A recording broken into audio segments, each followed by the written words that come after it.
Le sang de son étalon noir coulait sous sa cravache quand la vieille mendiante a traversé la foule terrifiée et prononcé ces mots qui ont glacé Alexandre Beaumont jusqu'aux os. Ce cheval appartenait à votre grand-mère, et je suis Hélène Beaumont, votre arrière-grand-mère que tous croyaient morte. Avant de continuer, n'oubliez pas de vous abonner à la chaîne, d'aimer la vidéo et de commenter d'où dans le monde vous regardez. Allons-y. La place du marché de Saint-Étienne-sur-Loire baignait dans la lumière dorée d'un matin d'été. Les étals colorés s'alignaient sous des tentes de toile et l'air vibrait des voix des marchands vantant leurs produits. C'était jour de grand marché et toute la région semblait s'être donné rendez-vous dans cette petite ville nichée entre les collines verdoyantes du centre de la France. Au milieu de cette animation joyeuse, un silence soudain s'abattit sur la foule. Le bruit des sabots sur les pavés annonçait l'arrivée de celui que tous redoutaient et respectaient à la fois. Alexandre Beaumont, maître du domaine des Trois Chênes, faisait son entrée sur son étalon noir comme la nuit. À 35 ans, Alexandre Beaumont incarnait l'aristocratie terrienne avec son port altier, ses traits ciselés et son regard d'acier. Héritier d'une fortune considérable et d'un domaine s'étendant sur des centaines d'hectares, il était connu dans toute la région pour son caractère impitoyable et sa froideur. Les rumeurs sur sa cruauté envers ses employés et ses animaux circulaient dans les tavernes et les salons, mais jamais en sa présence. Son étalon noir, Tonnerre, était sa fierté, un pur sang arabe d'une valeur inestimable que beaucoup enviaient.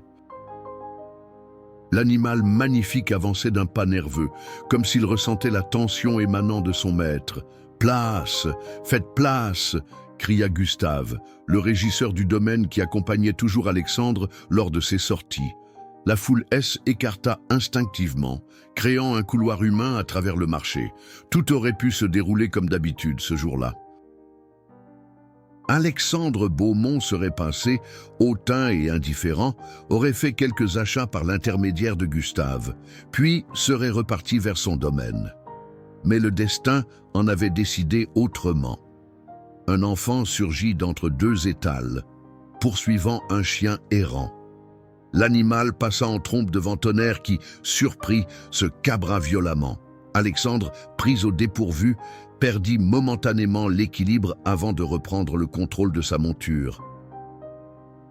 Son visage se transforma sous l'effet de la colère. « Misérable bête !» rugit-il, tirant brutalement sur les rênes. Tonnerre, déjà nerveux, s'agita davantage. C'est alors qu'Alexandre sortit sa cravache.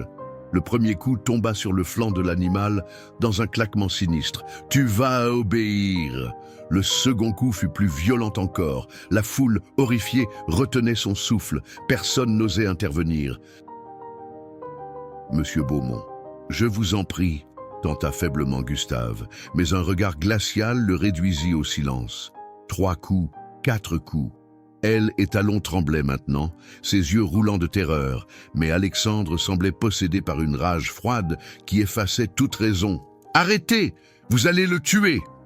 La voix, forte et claire malgré son âge, traversa la place comme un coup de tonnerre. La foule écarta pour laisser passer une vieille femme vêtue de haillons délavés.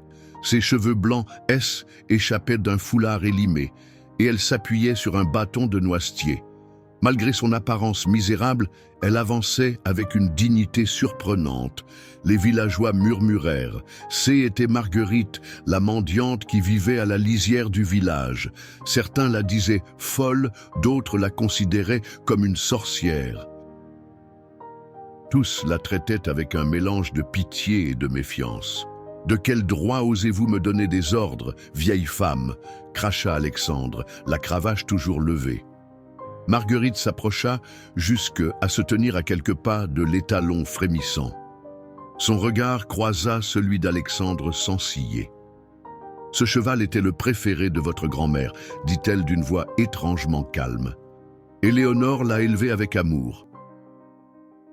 Elle serait morte de chagrin de le voir ainsi traité. » Alexandre blêmit. Comment cette mendiante pouvait-elle connaître le nom de sa grand-mère? Et comment savait-elle pour tonnerre? « Qui êtes-vous » demanda-t-il, soudain incertain. Pour toute réponse, la vieille femme détacha lentement son foulard, révélant un visage ridé mais empreint d'une noblesse indéniable. Ses yeux, d'un bleu profond, semblaient refléter des décennies de souvenirs. « Regardez-moi bien, Alexandre. Ne reconnaissez-vous pas ces yeux ?» Un murmure parcourut la foule. Alexandre scrutait le visage de la vieille femme, incrédule. Puis, soudain, la compréhension le frappa comme un coup de poing. « Impossible !» murmura-t-il. « Rien n'est impossible !» répondit Marguerite avec un sourire triste. « Je suis Hélène Beaumont, votre arrière-grand-mère. » La cravache tomba des mains d'Alexandre. Hélène Beaumont était censée être morte depuis 15 ans dans l'incendie du pavillon de chasse. Du moins, c'est ce que tout le monde croyait, c'est ce qu'on lui avait toujours dit. « Vous mentez !» s'écria-t-il, mais le doute transparaissait déjà dans sa voix. « Votre cheval porte une tache blanche en forme de étoile sous sa crinière, invisible à moins de la soulever, » poursuivit calmement Hélène. « C'est moi qui l'ai nommé Tonnerre, car il est né pendant le plus violent orage que notre région ait connu depuis un siècle. » Le visage d'Alexandre se décomposa. Ces détails, personne ne pouvait les connaître en dehors de la famille, personne sauf... « Descendez de cheval, Alexandre, » dit Hélène d'une voix qui avait retrouvé l'autorité d'antan. « Nous avons à parler.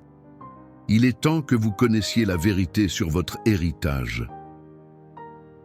Et sur vous-même. » Comme hypnotisé, Alexandre mit pied à terre. La foule, silencieuse, observait ce face-à-face improbable entre le maître cruel et la mendiante qui prétendait être l'ancienne matriarche des Beaumont, disparue depuis des années et que tous croyaient morte.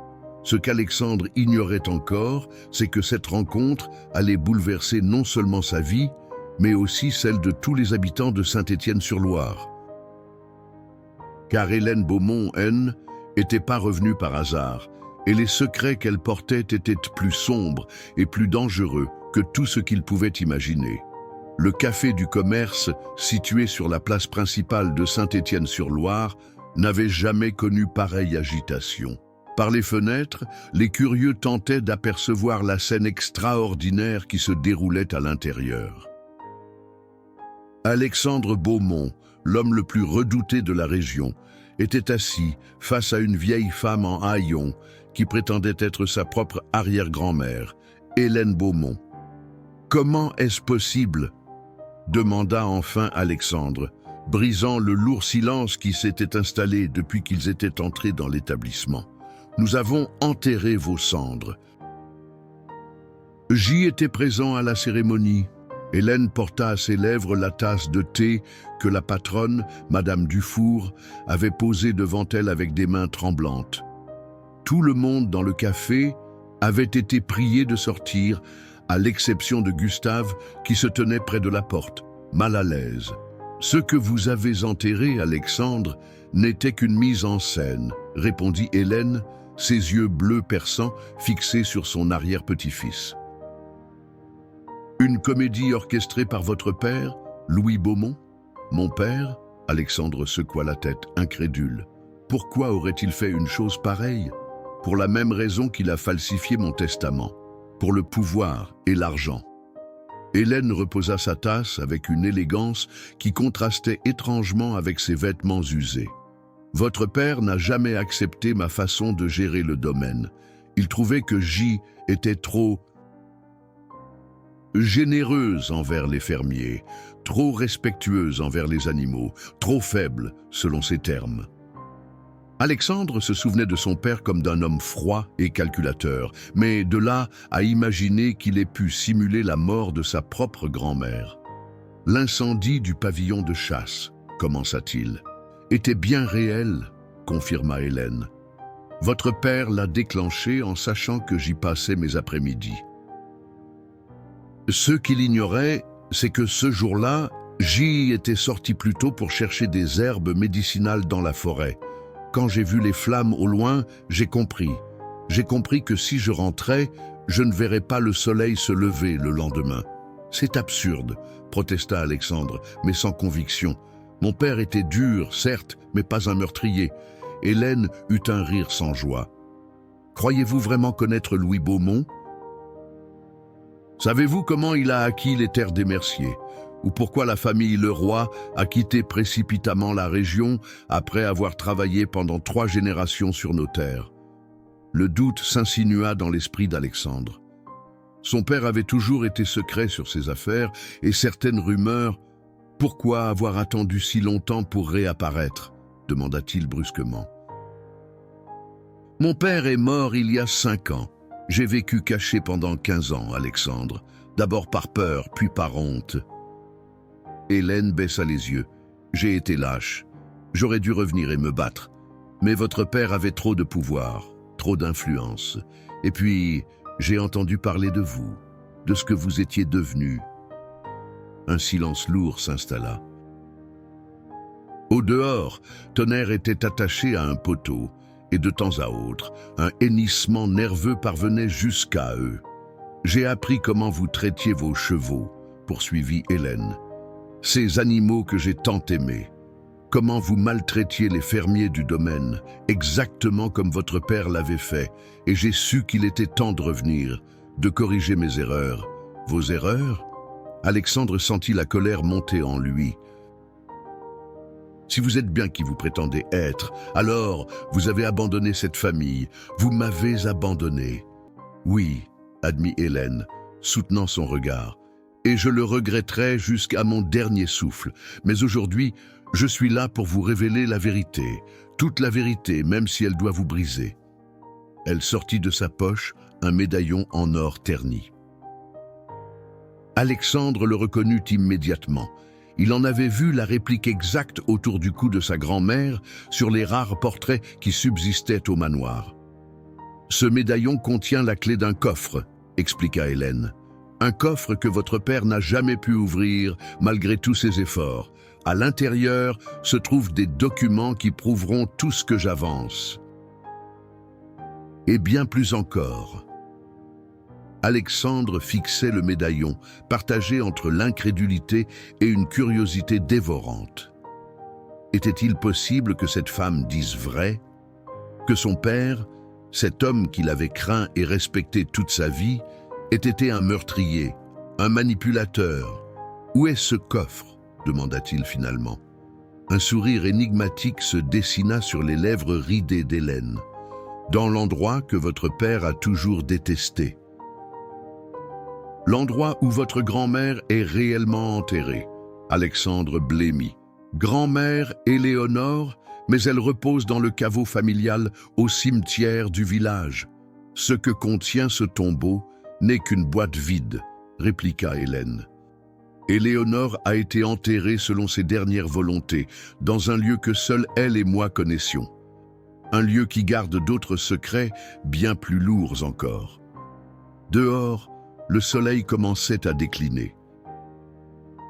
Le brouhaha sur la place S s'était atténué, mais les villageois continuaient d'observer discrètement le café, attendant de voir la suite des événements. « Je ne vous crois pas », affirma Alexandre en se levant brusquement. « Vous n'êtes qu'une mendiante qui a entendu des histoires, qui a peut-être connu ma famille autrefois et qui tente maintenant d'en tirer profit. » Hélène ne broncha pas. Dans ce cas, comment pourrais-je savoir que vous avez une tache de naissance en forme de croissant de lune à l'intérieur du poignet droit? Une marque que tous les Beaumont portent depuis des générations, mais que vous dissimulez toujours sous vos manchettes? Le visage d'Alexandre se décomposa. Instinctivement, sa main gauche vint toucher son poignet droit, couvert par la manchette de sa chemise. « Comment savez-vous cela ?» balbutia-t-il. « Parce que je suis Hélène Beaumont, » répondit-elle simplement. « Et il est temps, Alexandre, que vous découvriez qui vous êtes vraiment. » L'aube pointait à peine lorsqu'Alexandre et Hélène quittèrent le village. Tonnerre suivait docilement, attaché à la carriole conduite par Gustave. La vieille femme avait insisté pour partir tôt, avant que les ombres ne eussent éveil, avait-elle dit énigmatiquement. Alexandre avait cédé, plus par curiosité que par conviction. La veille au soir, il avait ramené Hélène au domaine des Trois Chênes, provoquant la stupéfaction des domestiques. Il l'avait installée dans l'ancienne chambre des Éléonore, sa grand-mère, que personne n'occupait plus depuis des années. Quand Hélène avait franchi le seuil, elle s'était figée, comme assaillie par les fantômes du passé. « Rien n'a changé », avait-elle murmuré. Même les rideaux. Mon père interdisait qu'on touche à cette pièce, avait expliqué Alexandre, troublé par l'émotion visible de la vieille femme. Maintenant, la carriole s'enfonçait dans la forêt qui bordait le domaine, empruntant un chemin que même Alexandre, qui pensait connaître ses bois comme sa poche, n'avait jamais remarqué. « Mais comment connaissez-vous ce sentier » demanda-t-il à Hélène, qui fixait les arbres comme si elle lisait un livre familier. « Était le chemin préféré de Éléonore, » répondit-elle doucement. « Nous l'empruntions ensemble pour échapper à l'atmosphère étouffante du manoir et à la surveillance de votre père. La forêt épaissie autour d'eux et la lumière du jour naissant peinait à percer la voûte des arbres centenaires. » Alexandre se sentait de plus en plus mal à l'aise. Ces bois qu'il croyait dominer lui semblaient soudain hostiles, comme s'ils cachèrent des secrets qu'il aurait préféré ignorer. « Arrêtez ici », ordonna soudain Hélène. « Nous continuons à pied. » Ils descendirent de la carriole. Gustave, visiblement nerveux, resta avec les chevaux pendant qu'Alexandre suivait Hélène à travers les fougères. La vieille femme avançait avec une agilité surprenante, comme si ses années de misère étaient soudain effacées. Après une dizaine de minutes de marche, ils atteignirent une clairière baignée d'une lumière douce. Au centre, un chêne majestueux étendait ses branches, comme pour protéger un petit monticule de terre couvert de fleurs sauvages. Une simple pierre plate, sans inscription, marquait l'endroit. « Éléonore !» murmura Hélène en s'agenouillant près de la tombe. « Ma fille bien-aimée !» Alexandre resta en retrait, le souffle coupé. Il avait toujours cru que sa grand-mère reposait dans le caveau familial. Cette découverte bouleversait tout ce qu'il tenait pour acquis. Pourquoi l'avoir enterrée ici, loin de tous? Hélène caressa doucement la pierre. Parce qu'elle le souhaitait. Parce que le cimetière du village est sur un terrain qui appartenait autrefois à la famille Valentin, et Éléonore ne supportait pas l'idée de reposer sur leur terre, même après leur départ. Les Valentins? Je n'ai jamais entendu ce nom. Votre père s'est assuré que leur histoire soit effacée. Hélène se releva péniblement. Mathieu Valentin était le grand amour d'Éléonore. Il devait se marier avant que votre grand-père, Henri Beaumont, n'intervienne. Alexandre s'approcha de la tombe, déconcerté. Que s'est-il passé? Henri a fait accuser Mathieu de vol, un crime qu'il n'avait pas commis, bien sûr, mais les Beaumont avaient le pouvoir, l'argent, l'influence. Mathieu a été condamné au bagne. Sa famille a été chassée de leurs terres, qui ont été rachetées pour une bouchée de pain par les Beaumont. Et ma grand-mère dans tout ça? Éléonore a été forcée d'épouser Henri. Elle n'avait que 18 ans. Le regard d'Hélène se perdit dans le vague. J'aurais dû la protéger davantage, mais à l'époque, je n'avais pas encore hérité de la fortune des Beaumont. Je n'étais que la seconde épouse de Georges Beaumont, votre arrière-grand-père. Une étrangère aux yeux de beaucoup. Alexandre s'agenouilla devant la tombe, essayant d'assimiler ses révélations. Sa famille, qu'il avait toujours cru noble et honorable, semblait construite sur des mensonges et des crimes. « Le coffre », dit-il finalement. « Vous avez parlé d'un coffre. » Hélène hocha la tête. Elle s'approcha du grand chêne et posa sa main sur l'écorce rugueuse. Puis, avec une précision étonnante, elle appuya sur un nœud du bois qui semblait identique à tous les autres. Un craquement se fit entendre et une section de l'écorce pivota, révélant une petite cavité. « Éléonore et moi avons créé cette cachette », expliqua-t-elle en sortant une boîte en métal rouillé. pour y garder nos secrets les plus précieux, loin des yeux de Henri et, plus tard, de Louis. Elle tendit la boîte à Alexandre, qui la prit avec précaution, comme si elle contenait des explosifs. En un sens, c'était le cas. Les secrets familiaux pouvaient être aussi destructeurs que la dynamite. « Ouvrez-la », encouragea Hélène. « Le médaillon est la clé. » Alexandre sortit le médaillon qu'Hélène lui avait remis la veille. Il l'examina un instant, puis trouva comment l'insérer dans la serrure de la boîte. Un déclic se fit entendre et le couvercle s'ouvrit. À l'intérieur se trouvaient des documents jaunis par le temps, des lettres attachées avec un ruban défraîchi et une photographie sur laquelle Alexandre reconnut immédiatement sa grand-mère, jeune et souriante, aux côtés d'un homme qu'il n'avait jamais vu. « Mathieu Valentin », précisa Hélène, suivant son regard. Et sous cette photo, les preuves de son innocence, des preuves que votre grand-père et votre père ont tout fait pour détruire. Alexandre parcourut rapidement les documents, son visage s'assombrissant à mesure qu'il prenait conscience de l'ampleur de la trahison. Mais au fond de la boîte, un autre document attira son attention, un certificat de naissance, daté de 1954. Les mains d'Alexandre tremblaient tandis qu'il examinait le certificat de naissance. Le papier, jauni par le temps, portait l'entête officielle de la mairie de Saint-Étienne-sur-Loire. Il le lut à voix haute, sa voix étranglant à chaque mot. Nom de l'enfant, Louis-François Valentin, né le 15 avril 1954. Mère, Éléonore Marie Beaumont. Père. Il s'interrompit, incapable de poursuivre. Mathieu Valentin, compléta doucement Hélène. Et non pas Henri Beaumont, comme l'indique votre arbre généalogique familial. Alexandre releva la tête, le visage blême. Vous êtes en train de me dire que mon père n'était pas un Beaumont de sang? Louis était le fils de Mathieu et Éléonore, conçu avant que Mathieu ne soit injustement envoyé au bagne. Éléonore était déjà enceinte quand Henri l'a forcée à elle épouser. Comment est-ce possible? Comment a-t-elle pu cacher cela à mon grand-père? Hélène soupira, son regard se perdant dans les souvenirs douloureux. Henri était souvent absent pour ses affaires. Éléonore a prétendu que l'enfant était prématuré, alors qu'en réalité, il était né à terme.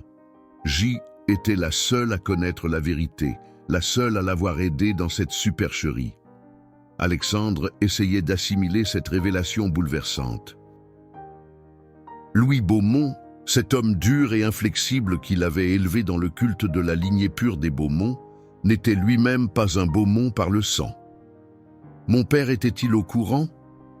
Il l'a découvert le jour des 18 ans de Éléonore, répondit Hélène, s'asseyant sur une souche près de la tombe. Henri, ivre comme souvent, a révélé la vérité en le traitant de bâtard de bagnard. Ce fut un choc terrible pour Louis. Cela explique pourquoi il était si obsédé par le nom des Beaumont, par l'héritage. Exactement. Il a passé sa vie à essayer de prouver qu'il était un vrai Beaumont, qu'il méritait ce nom, cette fortune, ce pouvoir. Et dans cette quête, il est devenu encore plus cruel et impitoyable que Henri lui-même. Alexandre rangea soigneusement le certificat dans la boîte. Et Mathieu Valentin? Qu'est-il devenu? Il est mort au bagne, 3 ans après sa condamnation. Il n'a jamais su qu'il avait un fils. Le visage d'Hélène s'assombrit. Éléonore a appris sa mort par une lettre anonyme. Elle n'a plus jamais été la même après cela. Un bruissement dans les fourrés les fit sursauter. Gustave apparut, essoufflé et visiblement inquiet. « Monsieur, pardonnez-moi de vous déranger, mais nous avons de la visite au domaine. » Monsieur Étienne Mercier vient d'arriver avec 2 gendarmes. Alexandre se raidit. Étienne Mercier était le maire de Saint-Étienne-sur-Loire, un homme avec lequel son père avait eu de nombreux différends concernant les terres communales. Que veut-il? Il dit que c'est au sujet de madame, répondit Gustave en désignant Hélène. Il prétend qu'elle n'est pas celle qu'elle prétend être et exige de la voir. Hélène ne parut pas surprise. Étienne Mercier est le neveu de Jules Mercier, dont votre père a volé les terres en falsifiant des documents. Il doit avoir entendu parler de mon retour. Comment aurait-il pu apprendre votre identité aussi vite? Les nouvelles voyagent vite dans un petit village, Alexandre, et les ennemis des Beaumont sont nombreux, plus que vous ne l'imaginez. Alexandre referma la boîte métallique et la remit à Hélène. Gardez-la pour l'instant. Nous devons retourner au domaine et faire face à Mercier. Mais Hélène secoua la tête. Pas encore. Il y a autre chose que vous devez voir d'abord.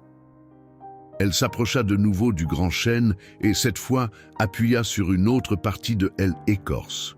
Un second compartiment s'ouvrit, plus petit que le premier. Elle en sortit une enveloppe scellée portant le nom d'Alexandre. Votre grand-mère vous a laissé ceci. Elle savait qu'un jour, la vérité éclaterait. Alexandre prit l'enveloppe avec révérence. Comment pouvait-elle savoir? Je n'avais que 5 ans quand elle est morte. Éléonore avait le don de voir au-delà des apparences. Elle a vu en vous quelque chose que personne d'autre n'a vu, pas même votre père, une lueur d'espoir dans une lignée marquée par la cruauté. Ces mots touchèrent Alexandre plus qu'il ne voulait l'admettre. Il avait peu de souvenirs de sa grand-mère, mais ceux qu'il conservait étaient emplis de douceur et de chaleur, si différents de l'atmosphère glaciale que son père avait instaurée après sa mort. « Lisez-la quand vous serez seul », conseilla Hélène. « Maintenant, allons affronter Étienne Mercier et ses accusations. Il est temps que la vérité sur les Beaumont commence à se faire entendre, au-delà de cette forêt. » Alors qu'il rebroussait chemin vers la carriole, Alexandre jeta un dernier regard à la tombe modeste de sa grand-mère. Pour la première fois, il se demanda s'il connaissait vraiment sa propre histoire et si l'homme cruel qu'il était devenu était le fruit d'un héritage empoisonné ou de ses propres choix. La lettre D, Éléonore, soigneusement glissée dans sa veste, semblait peser une tonne. Quelque chose lui disait que son contenu changerait à jamais sa perception de lui-même et de sa famille. Lorsqu'Alexandre et Hélène arrivèrent au domaine des Trois Chênes, une atmosphère de tension palpable régnait dans la cour principale. 2 gendarmes en uniforme se tenaient près de la fontaine centrale, tandis qu'un homme d'une 60aine d'années faisait les 100 pas devant l'entrée du manoir. Grand et sec, avec des cheveux gris soigneusement coiffés et un costume 3 pièces impeccable, Étienne Mercier incarnait l'autorité municipale avec une dignité presque théâtrale. « Ah, voilà enfin le maître des lieux !» s'exclama-t-il en voyant la carriole s'arrêter. Et en charmante compagnie, à ce que je vois, Alexandre aida Hélène à descendre, puis se tourna vers le maire avec une froideur calculée. « Monsieur Mercier, j'ignorais que les visites impromptues faisaient partie de vos nouvelles prérogatives. Lorsqu'il s'agit d'une possible usurpation d'identité, Monsieur Beaumont, je considère que c'est mon devoir d'intervenir. » Mercier s'approcha, examinant Hélène avec une curiosité non dissimulée. « Cette femme prétend être Hélène Beaumont, votre arrière-grand-mère, décédée il y a 15 ans dans l'incendie du pavillon de chasse. »« Je ne prétends rien du tout, Étienne, » répondit calmement Hélène. « Je suis Hélène Beaumont, que cela vous plaise ou non. » Le maire parut déstabilisé l'espace d'un instant. « Vous me connaissez? Comment pourrais-je oublier le petit-fils de Marguerite Mercier? Vous avez ses yeux et malheureusement aussi son entêtement. » Hélène esquissa un sourire qui fit tiquer le maire. « Je me souviens encore de vous, enfant, grimpant aux arbres du verger communal. » Cette familiarité sembla troubler profondément Mercier, mais il se ressaisit rapidement. Des détails que n'importe qui pourrait connaître. « J'exige une preuve formelle de votre identité, ou je serai contraint de vous faire arrêter pour tentative d'escroquerie. » Alexandre s'interposa entre le maire et Hélène. « Sur quelle base légale, exactement? Madame est mon invitée, et je n'ai déposé aucune plainte. J'agis sur la base d'une déposition faite ce matin par maître Dupont, le notaire. » Il affirme que cette femme tente de se faire passer pour une défunte afin d'accéder à l'héritage des Beaumont. Maître Dupont. Alexandre fronça les sourcils. Le notaire qui a géré la succession de mon père.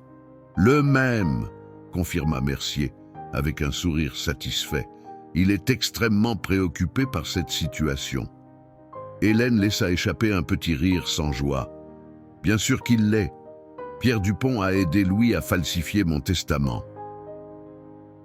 Si mon retour est authentifié, il risque non seulement sa réputation, mais aussi une condamnation pour faux et usage de faux. Un silence pesant s'installa dans la cour. Les domestiques, qui s'étaient rassemblés discrètement aux fenêtres et aux portes de service, échangeaient des regards inquiets. « Ces accusations sont graves, madame », intervint l'un des gendarmes, un homme robuste à la moustache fournie. « Avez-vous des preuves de ce que vous avancez ?» Hélène regarda Alexandre, qui hocha imperceptiblement la tête. « Des preuves? Oui, nous en avons. Mais avant de les présenter, j'aimerais savoir si Monsieur Mercier est vraiment ici en tant que maire ou en tant qu'héritier des terres des Merciers volées par les Beaumont il y a 3 générations. » Le visage d'Étienne Mercier s'empourpra. « Comment osez-vous? Entrons !» coupa Alexandre d'une voix autoritaire. Cette conversation ne devrait pas se tenir dans la cour, à la vue et aux oreilles de tous. Sans attendre de réponse, il guida Hélène vers l'entrée du manoir, forçant Mercier et les gendarmes à les suivre. Il les conduisit jusqu'au grand salon, une pièce imposante aux murs couverts de portraits de famille et aux fenêtres donnant sur le parc majestueux du domaine. « Mna Gustave !» ordonna Alexandre. « Apportez-nous le cognac de 1923 et 4 verres. » Le régisseur s'inclina et disparut, visiblement soulagé de pouvoir éclipser. Les 2 gendarmes restèrent debout près de la porte, mal à l'aise au milieu de ce luxe écrasant, tandis que Mercier prenait place dans un fauteuil Louis XV, son regard glissant sur les portraits des Beaumont alignés sur les murs. « Je dois admettre, » commença-t-il après un moment de silence, « que votre invité présente une ressemblance frappante avec les portraits d'Hélène Beaumont que j'ai pu voir. Mais les morts ne reviennent pas à la vie, et les cendres enterrées dans le caveau familial. »« Elles n'étaient pas les miennes, » interrompit Hélène, en s'asseyant face à lui. « Ce que Louis a enterré ce jour-là, étaient les restes du pavillon. Et peut-être ceux d'un animal pris au piège dans l'incendie. J'y étais déjà loin, caché par des gens qui avaient de bonnes raisons de détester les Beaumont. »« Les Leroy, » murmura Alexandre, se souvenant soudain de ce nom mentionné la veille. « C'est chez eux que vous avez trouvé refuge ?» Hélène acquiesça. « Marcel Leroy avait une dette envers moi. J'avais aidé sa fille quand votre père avait tenté de...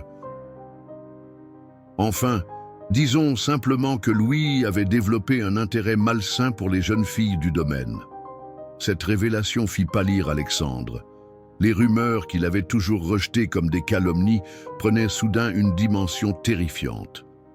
Gustave revint avec un plateau d'argent portant une carafe en cristal et 4 verres finement ciselés. Il servit chacun des hommes, puis, après une hésitation, remplit également un verre pour Hélène. « À la vérité, » déclara celle-ci en levant son verre, « aussi amère soit-elle. » Mercier ne toucha pas au sien. « Si vous êtes vraiment Hélène Beaumont, pourquoi revenir maintenant, après toutes ces années? Pourquoi pas à la mort de Louis, quand vous n'aviez plus rien à craindre de lui ?»« Parce que le mal ne s'est pas arrêté avec Louis, » répondit-elle, son regard se posant sur Alexandre. « Le poison qu'il a distillé continue de couler dans les veines de cette famille.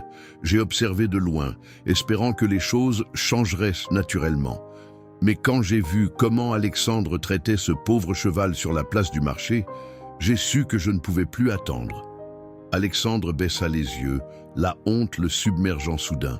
L'image de Tonnerre tremblant sous sa cravache lui revint avec une clarté douloureuse. « Supposons un instant que vous soyez vraiment Hélène Beaumont, » concéda Mercier. « Qu'espérez-vous accomplir après tout ce temps? Les crimes que vous évoquez, s'ils ont eu lieu, sont prescrits depuis longtemps. La justice n'a pas de date d'expiration, Étienne, répliqua Hélène avec fermeté. Et certains crimes ne sont jamais prescrits dans la conscience des hommes. Ce que je veux, c'est que la vérité soit connue. Que les descendants des victimes des Beaumont sachent enfin ce qui est arrivé à leur famille. Et peut-être... Elle regarda de nouveau Alexandre. Peut-être espérais-je aussi sauver la dernière âme de cette lignée qui peut encore, elle, être. Les heures qui suivirent prirent une tournure inattendue. Au lieu de l'arrestation d'Hélène que Mercier espérait, ce fut le notaire, maître Dupont, qui fut convoqué au domaine des Trois Chênes. Le petit homme chauve, au nez pointu, arriva en début d'après-midi, son attaché-case en cuir serré contre sa poitrine comme un bouclier. L'un des gendarmes, le brigadier Moreau, avait pris l'affaire très au sérieux après avoir examiné les documents qu'Hélène et Alexandre lui avaient montrés.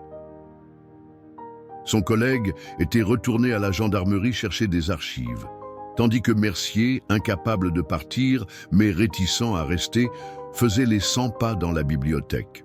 Maître Dupont salua froidement Alexandre lorsque le notaire fut introduit dans le salon. « Je vous remercie d'avoir répondu si promptement à notre invitation. » Le notaire S. éclaircit la gorge, son regard évitant soigneusement Hélène, qui l'observait depuis un fauteuil près de la cheminée. « Monsieur Beaumont, j'ai cru comprendre qu'il y avait une situation délicate à régler. » « Délicate ?» La voix d'Hélène claqua comme un fouet. « Est-ce ainsi que vous qualifiez un faux en écriture, maître Dupont ?» Une falsification de testament et une déclaration de décès frauduleuse. Le notaire pâlit visiblement. « Je ne sais pas qui vous êtes, madame, mais ces accusations sont extrêmement graves et totalement infondées. » Le brigadier Moreau s'avança, tenant à la main le certificat de naissance de Louis qu'ils avaient découvert dans la forêt. « Connaissez-vous ce document, maître ?» Dupont l'examina brièvement, puis haussa les épaules. « Un vieux certificat de naissance. Quel rapport avec... Ce document prouve que Louis Beaumont N n'était pas le fils biologique d'Henri Beaumont, coupa Moreau. Ce qui signifie que la lignée officielle des Beaumont, telle qu'elle apparaît dans tous les actes notariés que vous avez rédigés, est frauduleuse. » Le notaire s'agita nerveusement. « Je ne vois pas en quoi les arrangements familiaux d'il y a des décennies me concernent. J'ai simplement suivi les instructions de mes clients, en l'occurrence Monsieur Louis Beaumont, en toute bonne foi, y compris quand il vous a demandé de rédiger un faux testament à mon nom. » Intervint Hélène.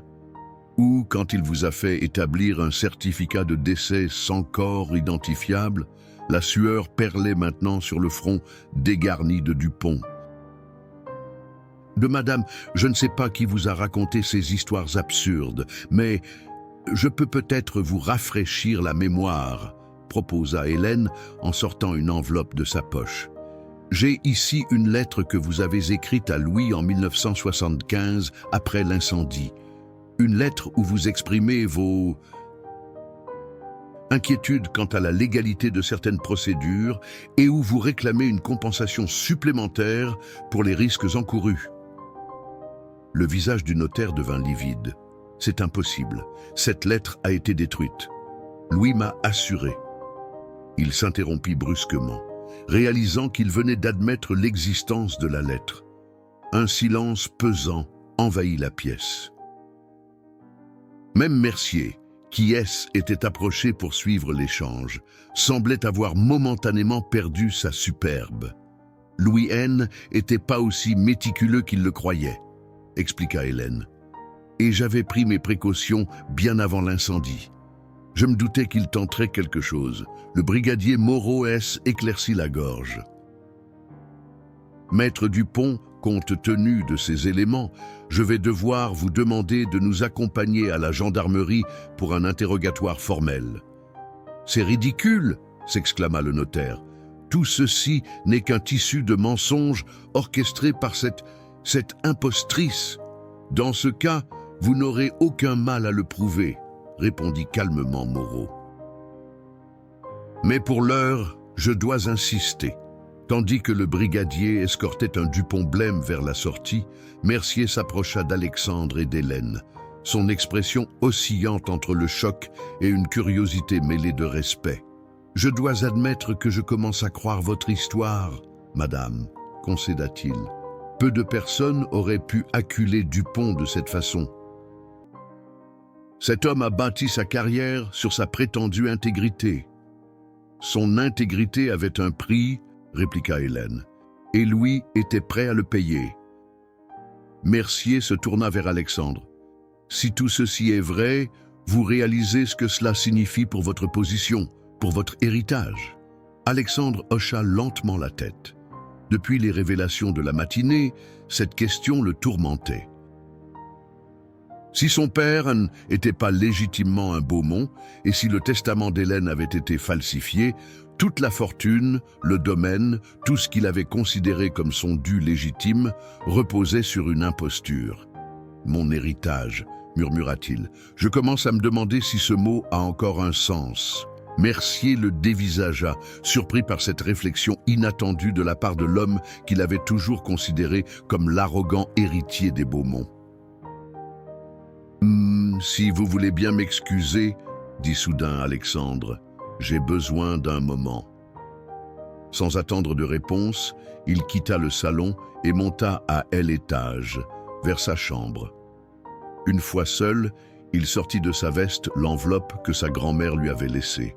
Le moment était venu de découvrir ce que Éléonore avait voulu lui transmettre. Les mains légèrement tremblantes, il brisa le seau de cire et déplia soigneusement la lettre jaunie par les années. « Et mon cher Alexandre, » commençait-elle d'une écriture fine et élégante, « si tu lis ces mots, c'est que le temps a finalement fait son œuvre et que la vérité a trouvé son chemin jusqu'à toi. Je t'écris alors que tu n'es encore qu'un enfant de 5 ans, mais je vois déjà en toi les signes du conflit qui façonnera ton existence, la douceur que tu tiens de moi et la dureté que ton père tente de t'inculquer. Louis, mon fils, est né d'un amour véritable entre Mathieu Valentin et moi, mais il a grandi dans l'ombre d'Henri Beaumont, un homme cruel qui l'a élevé dans la honte de ses origines et dans le culte de la puissance à tout prix. Le petit garçon tendre que j'ai connu est devenu un homme dur, obsédé par l'idée de prouver sa légitimité. Je crains qu'il ne tente de faire de toi son image, de t'enseigner que la force n'existe que dans la domination et que la valeur d'un homme se mesure à la crainte qu'il inspire. Ne le crois pas, Alexandre. La véritable force réside dans la compassion, dans la capacité à élever les autres plutôt qu'à les écraser. Tu portes en toi le sang des Valentins, une famille de fermiers honorables et travailleurs qui vivaient en harmonie avec la terre et les animaux. Mathieu, ton véritable grand-père, était connu pour sa douceur avec les chevaux les plus rétifs. Un cheval ne se dompte pas par la peur, disait-il, mais par la confiance. Cette lettre s'accompagne d'un médaillon que je souhaite te voir porter. Il appartenait à Mathieu, et avant lui à son père. C'est le dernier vestige d'un héritage que ton père a tenté d'effacer, mais qui coule dans tes veines, malgré tout. Sache que quel que soit l'homme que tu deviendras, mon amour pour toi est éternel. J'espère simplement que tu trouveras le courage de briser le cycle de cruauté qui a marqué notre famille depuis trop longtemps. Avec tout mon amour, ta grand-mère, Éléonore. Alexandre resta longtemps immobile après avoir lu la lettre D, Éléonore, le médaillon mentionné reposant dans sa paume. C était un simple cercle d'argent terni, représentant un cheval cabré entouré d'épis de blé. Rien de précieux aux yeux du monde, mais un trésor inestimable pour ce qu'il représentait, un héritage différent de celui qu'il avait toujours cru sien. Des coups discrets à la porte le tirèrent de sa contemplation. « Entrez !» dit-il, glissant instinctivement la lettre et le médaillon dans sa poche. Gustave apparut, l'air préoccupé. « Monsieur, pardonnez-moi de vous déranger, mais il y a une situation. » « Quelle situation, Gustave ?» Des villageois, monsieur. Une trentaine, peut-être plus. Ils se sont rassemblés devant le portail principal. Il semble que la nouvelle du retour de Madame Hélène se soit répandue. Alexandre se leva et s'approcha de la fenêtre. De sa chambre, il pouvait apercevoir l'entrée du domaine et, effectivement, un attroupement était formé. Même à cette distance, il pouvait sentir la tension qui émanait de cette foule. Que veulent-ils? Certains crient justice, monsieur. D'autres demandent à voir Madame Hélène. Le forgeron, monsieur Laurent, est particulièrement véhément. Alexandre se souvenait de Laurent, un homme massif à la barbe grisonnante, qui, contrairement à la plupart des villageois, n'avait jamais baissé les yeux devant lui. Véhément à quel sujet exactement? Il parle des terres de son grand-père, monsieur, des terres qui auraient été... Gustave hésita, mal à l'aise. Volées par mon père, compléta Alexandre, une nouvelle pièce du puzzle familial s'ajoutant aux autres, ou peut-être par mon grand-père. Je ne saurais dire, monsieur. Alexandre se tourna vers son régisseur, l'observant vraiment pour la première fois. Gustave avait servi les Beaumont depuis plus de 20 ans. Il avait été engagé par Louis et sa loyauté n'avait jamais été mise en doute. Mais que savait-il réellement des secrets de la famille? Gustave, avez-vous toujours su? Pour mon arrière-grand-mère, pour les terres volées, pour votre véritable lignée? Gustave baissa les yeux. J'ai entendu des choses au fil des ans, monsieur. Des bribes de conversation, des rumeurs. Votre père parlait parfois dans son sommeil, surtout vers la fin, quand la maladie le rendait confus. Et vous n'avez jamais rien dit. Ce N n'était pas ma place, monsieur. Et puis, il hésita de nouveau. Dites-moi la vérité, Gustave. Je crois que j'ai eu mon compte de mensonges pour plusieurs vies. Le régisseur releva la tête, soutenant le regard de son maître avec une nouvelle assurance. J'avais peur, monsieur. Votre père n'était pas un homme qui tolérait qu'on questionne ses vérités. Et quand il est mort, vous étiez devenu très semblable à lui. Ces mots frappèrent Alexandre comme une gifle. Semblable à lui, répéta-t-il doucement. L'image de Tonnerre, tremblant sous sa cravache, lui revint à l'esprit, suivie de celle des fermiers baissant la tête sur son passage, des domestiques écartant craintivement quand il entrait dans une pièce. Quand était-il devenu cet homme-là? Dites à Hélène et à Monsieur Mercier que je les retrouverai dans le hall d'entrée, décida-t-il soudain. Nous allons parler à ces villageois. Monsieur, Gustave semblait alarmé. Est-ce prudent? La foule semble assez hostile. Alexandre passa la main sur le médaillon des Valentins dans sa poche. Il est temps d'affronter les conséquences de ce que ma famille a fait, Gustave, à commencer par moi-même. Quelques minutes plus tard, Alexandre descendait le grand escalier pour rejoindre Hélène et Mercier qui l'attendaient dans le hall. Hélène l'observa attentivement, remarquant immédiatement le changement dans son attitude. « Vous avez lu la lettre ?» dit-elle simplement. Alexandre hocha la tête. « Et j'ai trouvé le médaillon. » Il le sortit de sa poche pour le lui montrer. Hélène le toucha avec révérence. L'emblème des Valentins, Mathieu le portait toujours. Et Léonore l'a gardé précieusement après sa mort, malgré les risques. « Je veux parler aux villageois », annonça Alexandre. « Je veux entendre ce qu'ils ont à dire. » Mercier, qui avait observé cet échange en silence, intervint avec inquiétude. « C'est de la folie. Ces gens sont en colère. Certains parlent de reprendre les terres par la force. »« Alors que suggérez-vous » demanda Alexandre. « Que j'envoie mes hommes les disperser? Que je me barricade dans ce manoir construit sur des mensonges et des vols? Je propose simplement la prudence. Beaumont. » Une foule en colère peut rapidement devenir incontrôlable. « Je serai avec lui », affirma Hélène. « Beaucoup de ces gens se souviendront de moi ou auront entendu parler de moi par leurs parents. Ma présence pourrait apaiser les tensions. » Mercier les regarda tous deux comme s'ils avaient perdu la raison, mais il finit par hausser les épaules. « C'est votre domaine, après tout. » Du moins pour l'instant. Ils sortirent ensemble sur le perron du manoir. La foule, qui était massée dans l'allée principale, poussa un grondement à leur apparition. Alexandre reconnut de nombreux visages, des fermiers qui louaient des terres au Beaumont, des commerçants du village, des ouvriers agricoles, des hommes et des femmes qu'il avait côtoyés toute sa vie sans jamais vraiment les voir. Au premier rang se tenait Laurent, le forgeron, dont le visage rougi par la colère se figea en apercevant Hélène. Des murmures stupéfaits parcoururent l'assemblée. « Habitant de Saint-Étienne-sur-Loire », commença Alexandre d'une voix forte, « je comprends votre colère et votre confusion. Des révélations troublantes ont émergé concernant ma famille, des vérités longtemps cachées qui remettent en question l'histoire que nous connaissions tous. Des vols, cria quelqu'un dans la foule. Vos terres sont les nôtres. Mon grand-père a été envoyé au bagne pour un crime qu'il n'a pas commis, ajouta Laurent, sa voix résonnant dans la cour. Et sa terre, la terre de ses ancêtres, s'est retrouvée miraculeusement entre les mains des Beaumont.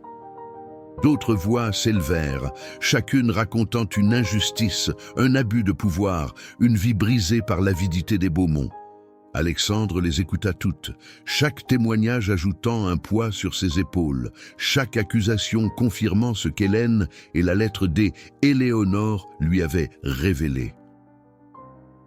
Assez, la voix d'Hélène, étonnamment puissante pour une femme de son âge, imposa le silence. J'entends votre douleur, et je la comprends mieux que quiconque. J'ai passé 15 ans de ma vie cachée, dépouillé de tout, parce que j'avais osé m'opposer aux méthodes de mon petit-fils, Louis Beaumont. Laurent s'avança, scrutant le visage d'Hélène. « Madame Hélène, est-ce vraiment vous ?»« C'est bien moi, Laurent. » Votre grand-père, Claude, était un homme bon. Il ne méritait pas ce qui lui est arrivé. Vous le connaissiez ? Le forgeron semblait bouleversé.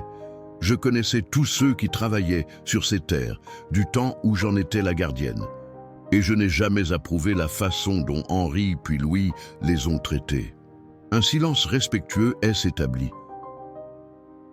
La réputation d'Hélène Beaumont, cette femme juste que les anciens du village évoquaient encore avec respect, n'avait pas été oubliée. « Qu'attendez-vous de nous, alors ?» demanda finalement Laurent, s'adressant à Alexandre. « Des excuses ? De l'argent ?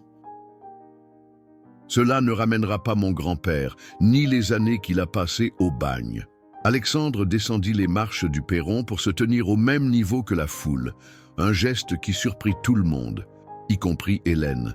« Je n'attends rien de vous, » répondit-il. « C'est moi qui vous dois des réparations. Je ne peux pas effacer les crimes de mes ancêtres, mais je peux essayer de rétablir une forme de justice. » Il se tourna vers Mercier, qui était resté en retrait. « Monsieur le maire, je souhaite organiser une assemblée publique où tous ceux qui estiment avoir été lésés par les Beaumont pourront présenter leurs griefs. Des experts indépendants examineront chaque cas et des compensations justes seront accordées. » Un murmure stupéfait parcourut la foule. Personne n'aurait imaginé qu'Alexandre Beaumont, connu pour son arrogance et sa dureté, puisse un jour faire une telle proposition. « Et les terres ?» insista Laurent. « Nos terres ?» Alexandre prit une profonde inspiration. « Les terres injustement acquises seront restituées à leurs propriétaires légitimes ou à leurs descendants. Je m'y engage personnellement. » Cette déclaration provoqua une onde de choc. Des exclamations de surprise, d'incrédulité et même quelques applaudissements éclatèrent parmi les villageois. Mais alors qu'un semblant d'apaisement commençait à s'installer, un homme fendit la foule. Grand et élancé, vêtu d'un costume sombre impeccable, il avançait avec l'assurance de ceux qui sont habitués à commander. En le voyant, Hélène se figea, son visage soudain livide. « Oh, quelle touchante scène de repentir !» lança le nouveau venu d'une voix glaciale. « Dommage qu'elle soit totalement dénuée de valeur légale. » Alexandre fronça les sourcils, ne reconnaissant pas cet homme. « Et vous êtes ?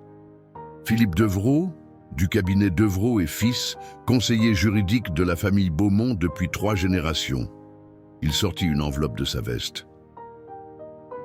J'ai ici un document que votre père m'a confié avant sa mort, à n'ouvrir que dans des circonstances très particulières, circonstances qui, je le crains, viennent de se produire. Un silence pesant s'abattit sur l'assemblée. Philippe Devereux avançait vers le perron d'un pas mesuré, ses chaussures parfaitement cirées, crissant sur le gravier. L'expression d'Hélène S. était fermée, comme si elle avait soudain revêtu un masque pour dissimuler ses émotions. « Philippe, dit-elle finalement, je me demandais quand vous alliez apparaître. Madame Hélène, il inclina légèrement la tête. Ou devrais-je dire, la femme qui prétend être Hélène Beaumont. Votre mise en scène est impressionnante, je dois l'admettre. » Alexandre s'interposa entre eux. « Vous dites être le conseiller juridique de ma famille, monsieur Devereux ? Pourtant, je ne vous ai jamais rencontré. Votre père préférait me consulter en privé, généralement à mon cabinet parisien. » Un sourire froid étira ses lèvres minces.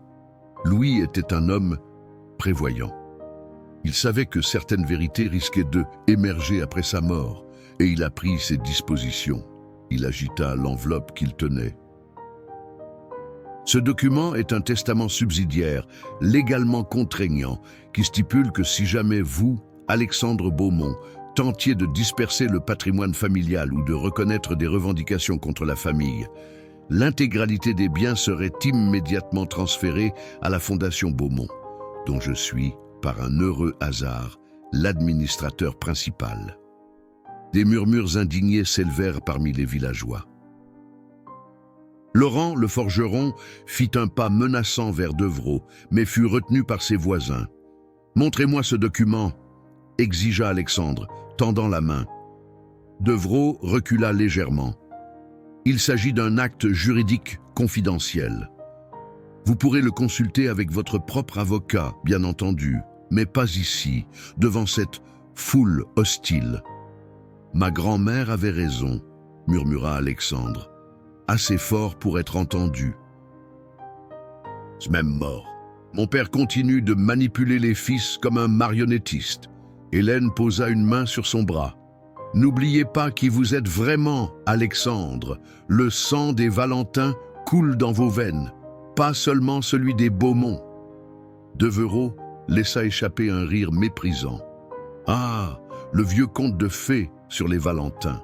Louis m'avait prévenu que cette imposture pourrait ressurgir. Sachez, monsieur Beaumont, que nous disposons de tests génétiques prouvant votre filiation directe avec Henri Beaumont, réalisés discrètement lors de votre dernière hospitalisation pour cet appendicite il y a 4 ans. » Alexandre chancela sous le choc de cette révélation. Son père avait profité de son opération pour faire prélever son ADN ? Jusqu'où allait donc sa paranoïa ? « Test génétique ou non ?» intervint Mercier qui était descendu rejoindre le groupe. « Cela ne change rien aux actes répréhensibles commis par les Beaumont envers les habitants de cette région. » « La prescription, monsieur le maire, » répliqua Devereux avec un sourire condescendant. « Ces actes répréhensibles, comme vous les appelez, remontent à plusieurs décennies. Juridiquement, ils n'existent plus. » Un grondement de colère parcourut la foule. La tension montait dangereusement et Alexandre voyait bien que la situation pouvait dégénérer à tout moment. C'est alors qu'un hennissement puissant retentit, faisant sursauter l'assemblée. Tonnerre, le étalon noir qu'Alexandre avait fouetté sur la place du marché la veille, avançait majestueusement depuis les écuries menées par un jeune palefrenier intimidé. L'animal s'arrêta à quelques mètres du groupe, piaffant d'impatience. « Oh, je l'ai fait préparer comme vous me l'aviez demandé, monsieur, » balbutia le garçon en tendant les rênes à Alexandre. Tous les regards se tournèrent vers le maître des 3 chênes, qui n'avait pourtant donné aucun ordre concernant son cheval. Mais Alexandre saisit instantanément l'opportunité que lui offrait cette interruption. Il prit les rênes et s'approcha lentement de Tonnerre, conscient que chacun de ses gestes était scruté. Et l'étalon recula nerveusement, l'oreille aux aguets, se souvenant sans doute de la violence de la veille. Alexandre s'immobilisa, puis sortit de sa poche le médaillon des Valentins. Il le tint à hauteur des yeux du cheval. « Je ne suis pas celui que tu crois », murmura-t-il doucement.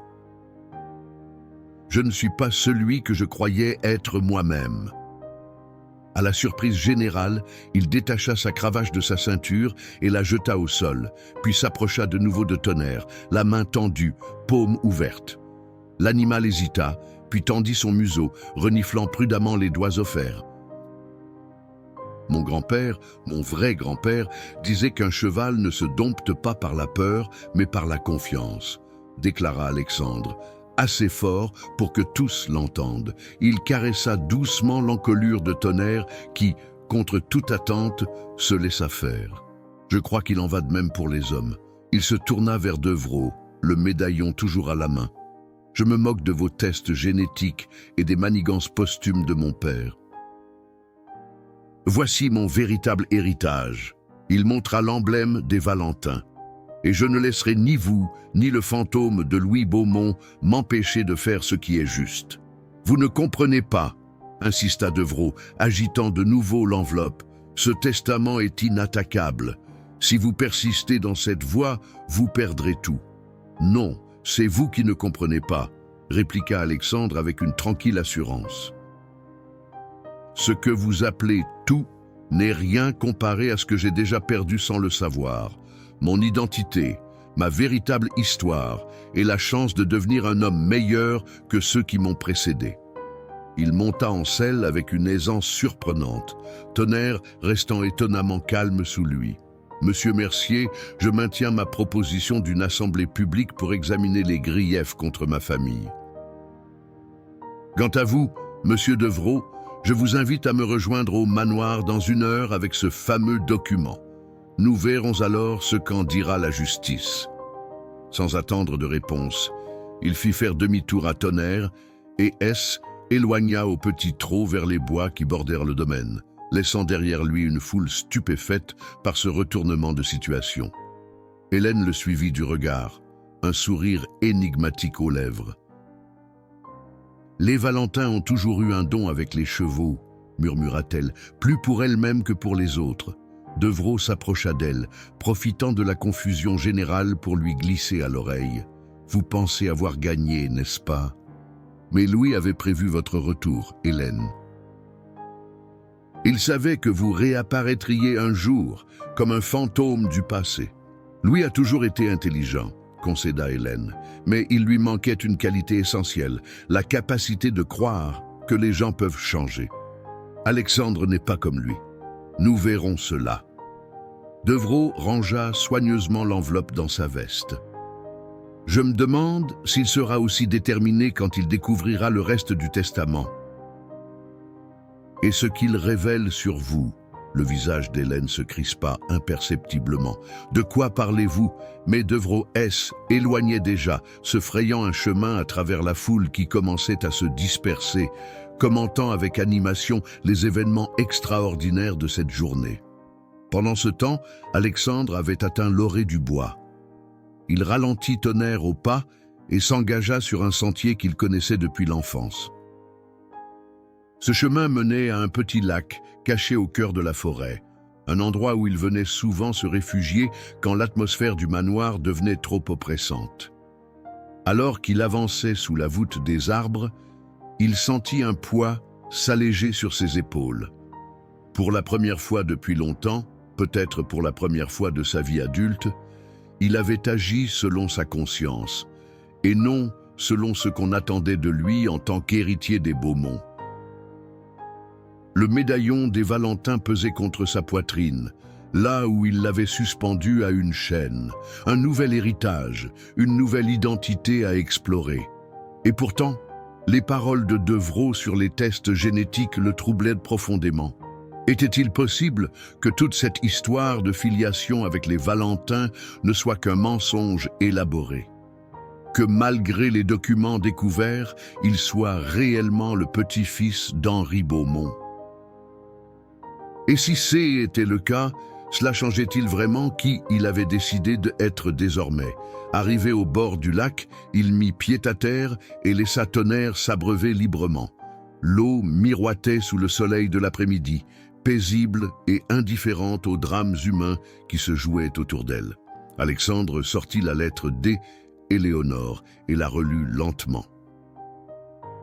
La véritable force réside dans la compassion, dans la capacité à élever les autres plutôt qu'à les écraser. Ces mots résonnaient en lui avec une clarté nouvelle. Un bruit de brindilles cassées le fit se retourner brusquement. Quelqu'un approchait. Les pas se rapprochaient lentement, avec assurance. Alexandre se redressa, sur ses gardes. À sa grande surprise, ce fut Laurent, le forgeron du village, qui émergea d'entre les arbres. L'homme massif s'arrêta à quelques mètres, son regard alternant entre Alexandre et Tonnerre, qui continuait à boire paisiblement. « Vous m'avez suivi », constata Alexandre, repliant soigneusement la lettre D, Éléonore. Laurent acquiesça sans s'excuser.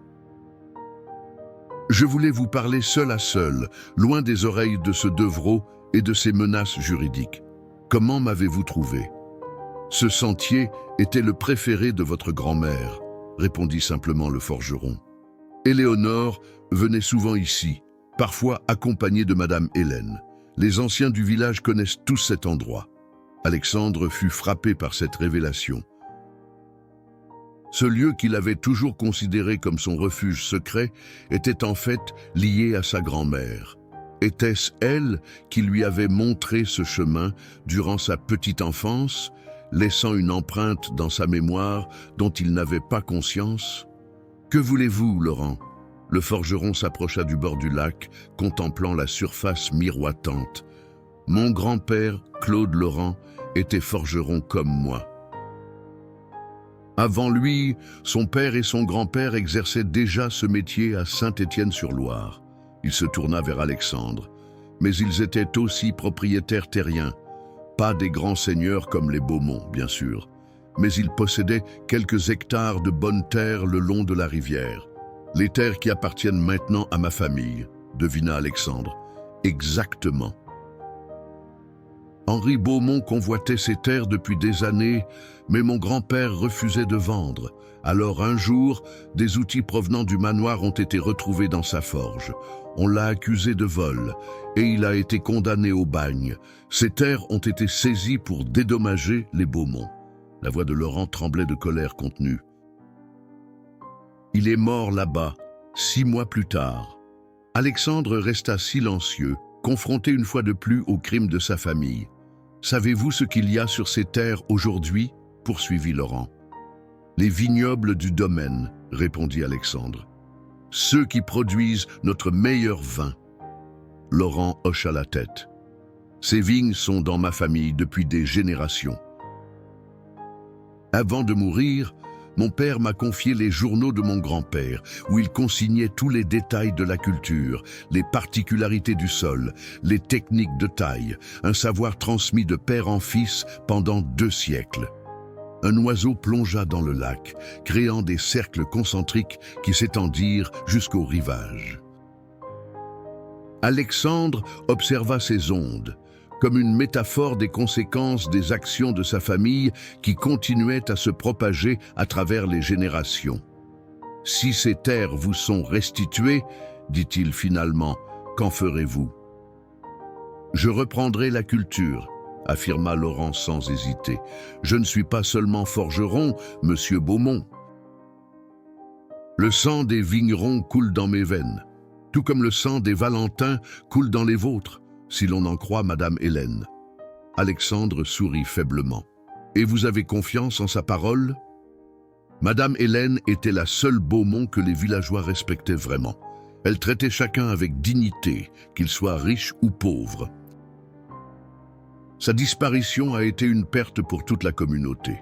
Pourtant, elle n'a pas empêché les injustices commises par son fils et son petit-fils. Laurent soupira. « Nul n'est tout-puissant, pas même les Beaumont. J'imagine qu'elle a fait ce qu'elle a pu, à sa manière. » Alexandre réfléchit à ces paroles, se demandant ce qu'Hélène avait dû endurer, témoin impuissante des exactions de sa propre famille.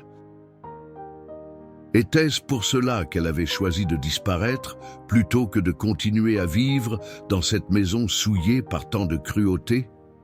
Monsieur Devrault prétend avoir des documents qui pourraient empêcher toute restitution, dit-il finalement. Un testament subsidiaire laissé par mon père. Les papiers peuvent être contestés, répliqua Laurent. Les hommes de loi adorent se battre à coups de documents, mais parfois, c'est la volonté des vivants qui doit prévaloir sur celle des morts.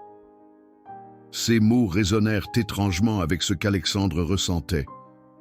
Devait-il vraiment laisser son père continuer à contrôler sa vie et ses décisions depuis la tombe? « Je vais vous faire une proposition, Laurent, » décida-t-il soudain. Quelle que soit l'issue de cette affaire juridique, je veux que vous reveniez travailler sur ces vignes, non pas comme employé, mais comme conseiller, pour m'enseigner ce savoir que votre famille a accumulé pendant des générations. Le forgeron le dévisagea, surpris. « Vous êtes sérieux? Parfaitement sérieux, et si nous parvenons à contourner les obstacles juridiques posés par Devrault, ces terres vous reviendront entièrement.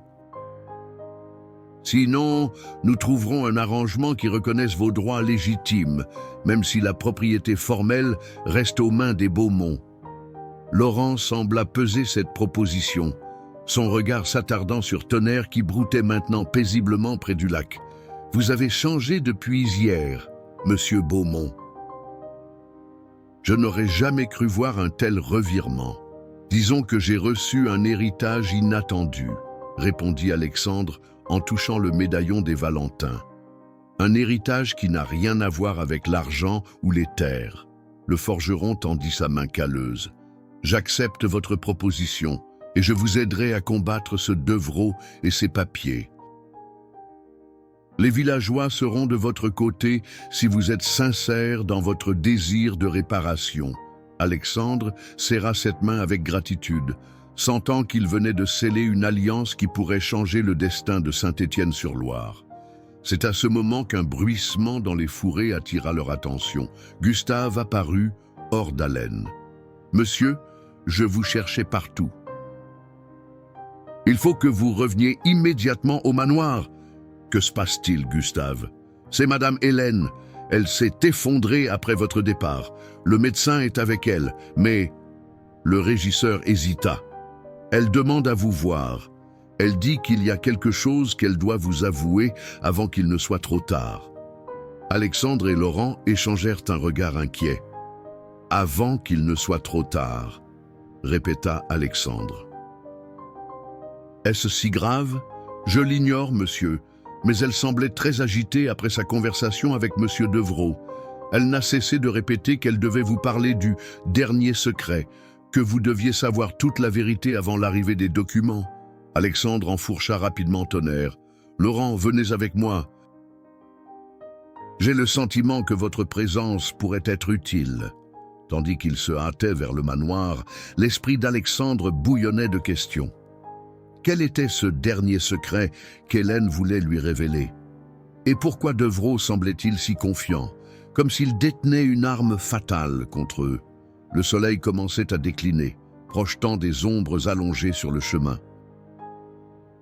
Alexandre pressa Tonnerre, sentant instinctivement que le temps jouait contre eux et que cette journée extraordinaire n'avait pas encore livré toutes ses révélations. Lorsqu'Alexandre arriva au manoir, une atmosphère pesante régnait dans les couloirs. Les domestiques chuchotaient entre eux, et s'écartant précipitamment sur son passage. Accompagné de Laurent, il se dirigea vers la chambre des Éléonore, où Hélène avait été installée. Le médecin du village, le docteur Moreau, sortait justement de la pièce, son visage grave trahissant son inquiétude. « Comment va-t-elle » demanda Alexandre, la gorge nouée par l'appréhension. « Son cœur est faible, monsieur Beaumont. Elle a subi un choc émotionnel intense qui a aggravé une condition préexistante. J'ai fait ce que j'ai pu, mais à son âge. » Le médecin secoua la tête. « Elle insiste pour vous parler. » Essayez de ne pas l'agiter davantage. Alexandre entra seul dans la chambre, laissant Laurent attendre dans le couloir. Hélène était allongée sur le lit, paraissant soudain beaucoup plus âgée et fragile que quelques heures auparavant. Ses yeux, cependant, conservaient leur éclat perçant. « Vous êtes venu, murmura-t-elle. « Approchez, Alexandre.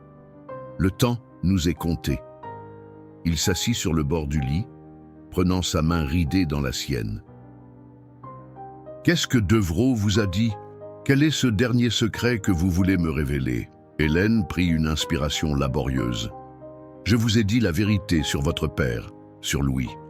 Mais il y a une part de cette histoire que j'ai omise, une part qui me concerne directement. » Elle ferma brièvement les yeux, rassemblant ses forces. « Louis n'a pas agi seul quand il a falsifié mon testament. Il avait un complice. Quelqu'un qui lui a fourni les documents nécessaires, qui l'a aidé à orchestrer ma disparition. »« Qui ?»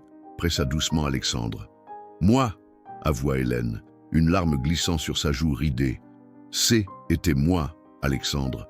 J'ai accepté de disparaître, de laisser croire à ma mort. » Alexandre la dévisagea, incrédule. « Mais pourquoi ?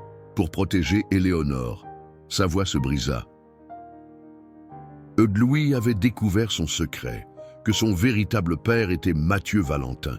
Il menaçait de la détruire, de révéler publiquement sa bâtardise, comme il disait. À cette époque, un tel scandale aurait ruiné sa vie. « Alors vous avez accepté un marché avec lui ?» comprit Alexandre. Hélène acquiesça faiblement. « Je disparaissais, lui laissant le contrôle total du domaine, et en échange, il garantissait la sécurité et la position sociale d'Éléonore. J'ai cru faire ce qui était juste, mais j'ai simplement abandonné ma fille aux griffes d'un homme sans scrupules. » Des pas résonnèrent dans le couloir, et la porte s'ouvrit brusquement. Philippe Deveraux entra, un dossier à la main, suivi par Mercier et plusieurs villageois, dont Laurent. « Quelle touchante confession !» railla l'avocat. « Mais incomplète, n'est-ce pas, Hélène? Vous ne lui avez pas tout dit. »« Sortez d'ici !» ordonna Alexandre en se levant. « Pas avant d'avoir rempli mon devoir » répliqua Deveraux, ouvrant son dossier.